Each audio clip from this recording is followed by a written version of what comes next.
See, so what I'll do with a lead is I'll just wing it. I'll just wing it a bunch of times, tape them, and sometimes I'll find little things that I like and keep in. Like I'll have somewhat of a structure, but I usually like to leave some space for some open improv too. But so what I ended up doing is I ended up using this real orchestral sound, and I did a little technique that's, I have to give it up to the master of this technique is Tony Banks from Genesis.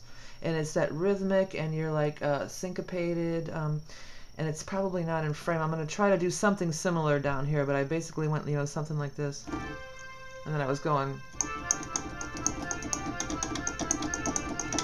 So you're using two hands, and a lot of he'll use overhand stuff too, and that's something to really experiment on.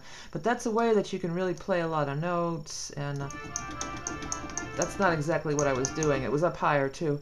Or, I'll do that too. You can do overhand, you could even do something like that. Yeah, I was doing something like that, and it sounds really cool, and I think that that gives the air of tension, because in the story, after he can't get the goal, he's faced with hanging again, so he's worried, and so instead of this screaming agony, that to me is kind of more like worry. Like your mind is like, oh, what am I going to do? What am I going to do? And then we go on to the next verse. So that's another little, or you could like move two chords, like say a D minor and a C.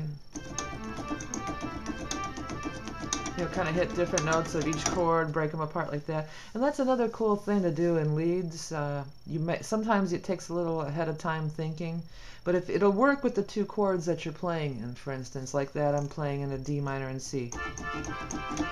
So, I know that those notes are in there.